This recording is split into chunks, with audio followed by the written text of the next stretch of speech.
রামপুরায় 18 এবং 19 জুলাই আমাদের আধা সামরিক বাহিনী বিজিবি জুলাই আগস্টে ছাত্র জনতার উপরে নির্মম হত্যাযজ্ঞ চালিয়েছিল। বিশেষ করে দুজন আসামি রেদওয়ানুল ইসলাম এবং রাফাত বিন আলম মুন এবং এর সাথে আরো দুজন পুলিশ অফিসার রাশেদ এবং আরো একজন মশির, যাদের নিষ্ঠুরতা সাংবাদিকদের কল্যাণে গোটা জাতি গোটা দুনিয়া দেখেছে। যে অটোমেটিক রাইফেল দিয়ে সাবমেশিন গান দিয়ে নিরস্ত্র নিরীহ ছাত্র জনতার উপরে টার্গেট করে করে এই 2 দিনে 28 জনকে হত্যা করা হয়েছিল। সেই হত্যাকাণ্ডের দায়ে যে ফরমাল চার্জটি দাখিল করা হয়েছিল 4 জনের বিরুদ্ধে, সেই মামলাটির আজকে আনুষ্ঠানিকভাবে অভিযোগ গঠন করা হয়েছে এবং আগামী 20 জানুয়ারি প্রথম সাক্ষ্য গ্রহণের জন্য দিন ধার্য করা হয়েছে। আমরা এই মেসেজটি দিতে চাই যে বাংলাদেশে যারা গণহত্যা চালিয়েছিল, নিরস্ত্র নিরীহ মানুষের উপরে যে হত্যাযজ্ঞ যারা চালিয়েছিল, রাষ্ট্রের সর্বশক্তি নিয়োগ করে রাষ্ট্রের সবচাইতে যে সফিস্টিকেটেড মারণাস্ত্র সেই রাইফেলগুলো ব্যবহার করা হয়েছিল এবং এখানে প্রত্যেকটি আহত নিহতের শরীর থেকে আমরা যেটা দেখেছি যে প্রত্যেকেই অত্যাধুনিক মারণাস্ত্রের আঘাতে নিহত হয়েছিলেন এবং সেখানে কোনো রকমের হুমকি তৈরি করা হয়নি।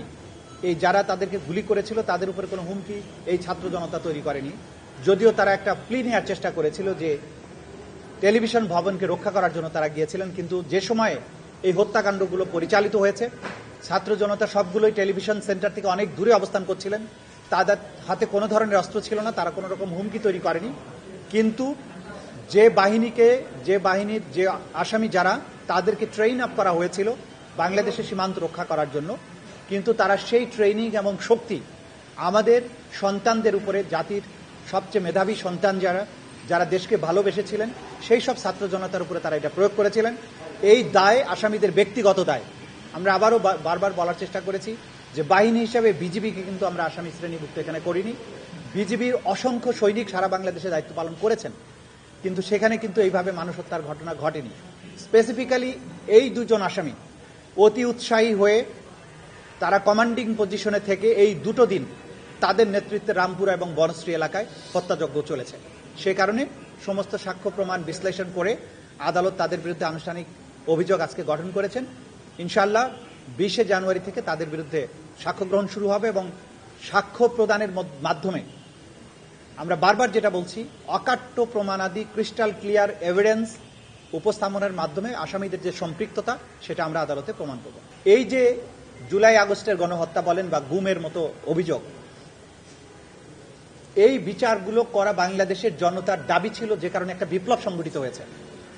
এই বিপ্লবের যে ডিমান্ড, এই রাষ্ট্র এই সরকার এখন একটা বিশেষ পরিস্থিতিতে দায়িত্ব নিয়েছে, তাদের উপরে একটা প্রধান দায়িত্ব হচ্ছে বিচার করা।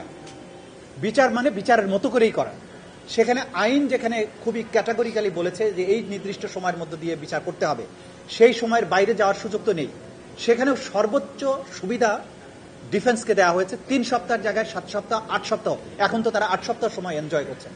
এরপরে আমরা তাড়াহুড়া করছি, এই অভিযোগ শুধু মিথ্যাই নয়, এটা বিশেষ উদ্দেশ্য প্রণোদিত, যাতে বিচারটা আমরা করতে না পারি।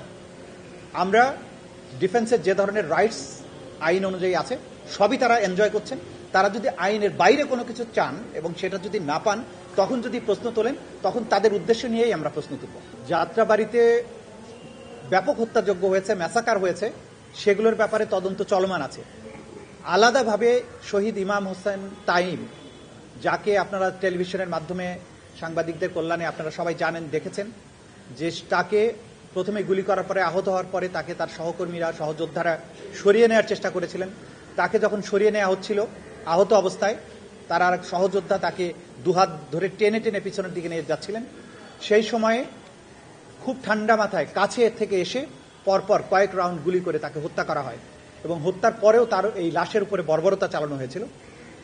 এই বর্বরতা যারা চালিয়েছিলেন সেরকম 11 জনের বিরুদ্ধে তদন্ত সংস্থা তদন্ত অন্তে রিপোর্ট দাখিল করেছেন এবং সেটা বিশ্লেষণ করে আন্তর্জাতিক অপরাধ ট্রাইব্যুনালের প্রসিকিউশনের পক্ষ থেকে আনুষ্ঠানিক অভিযোগ ফরমাল চার্জ আজকে আন্তর্জাতিক অপরাধ ট্রাইব্যুনাল 2-এ দাখিল করা হয়েছে।